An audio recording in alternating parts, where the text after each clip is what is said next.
Hey YouTube, Clutch Trucker here. Thanks for tuning in to another edition of the Clutch Trucker channel. All right, I say this every day. I wish I had gotten so much more done, but actually ran into a big snag.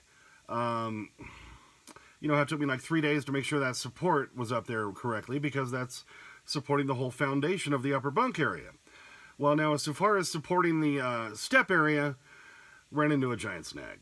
So about all I did get done today was put this wall panel in over here. This is actually going to be behind the step, but I still wanted to have it, carpeted and paneled and everything. While I was ripping through the insulation inside that wall just to make sure everything looked sound, did find a giant hole down there at the bottom of the rail inside the foundation wall.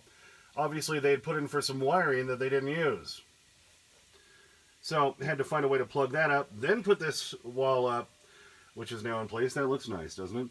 Alright, but anyway, I was going to use these bolts coming out the wall here to rig the whole system, but I was going to use a 2x4 up there on the wall, but these bolts have an issue.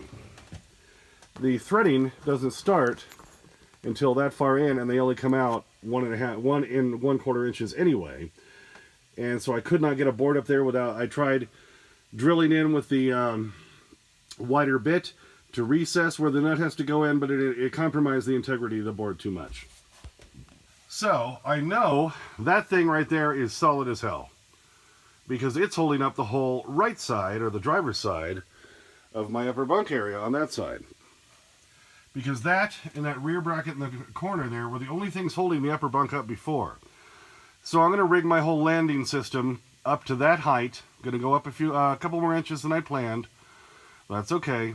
At least it'll be solidly rigged in there. I'm going to solidly rig it in.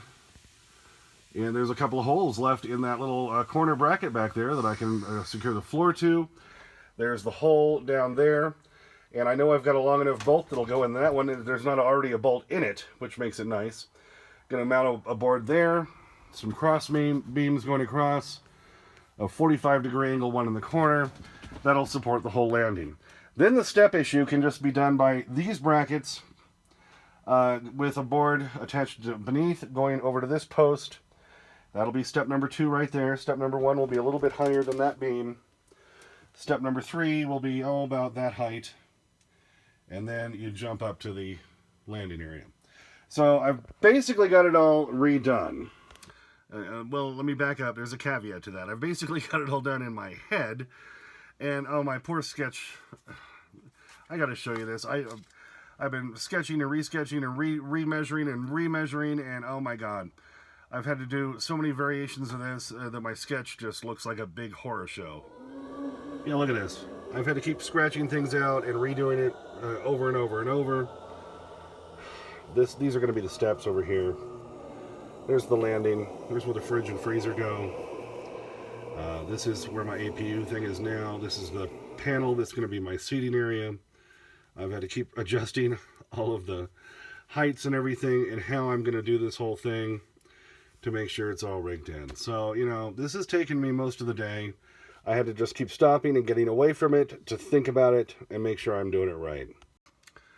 You know how it goes when you're working on something and you obsess about it too long and it just frustrates the crap out of you. You just got to stop. You got to get away, do something completely different. The family and I watched another Survivor episode, and I won't give anything away in case you haven't caught up on that. But anyway, unfortunately this happens, and again, like the whole main upper bunk system, the landing area and the steps, they have to be solid. They have to be built into the truck to a point. They have to be rigid. They have to be able to withstand the shaking. So I've got to make sure it's done right. So that's why I've taken all day to do that. So I really don't have anything else to show you other than that little board down there. Well, that one board looked nice, huh? So I'm sorry, no Rusty in the opening, no Rusty in the closing. Just letting you know where I'm at on this thing, and we'll tackle it again tomorrow as I'm going to redo my sketch. So it looks a little more legible even to me, and I'm just gonna think and plan some more tonight, do a little bit more measuring, and hopefully we'll get it all figured out. Thanks for tuning in. As always, please subscribe. Please like and comment if you'd like to. I get to your comments usually within 24 hours while I'm doing this project. And as always, sniff that magic YouTube fairy dust. Clutch and Rusty and everyone else sleeping inside, out. I'll take 2 of those colored sweaters over there. I'll take 3 of those fuzzballs you cheer with. And what the hell? It's on me. Shakespeare for everybody! And there is the entire inspiration for this entire project. I wanted a toilet in the truck. It's a beautiful thing.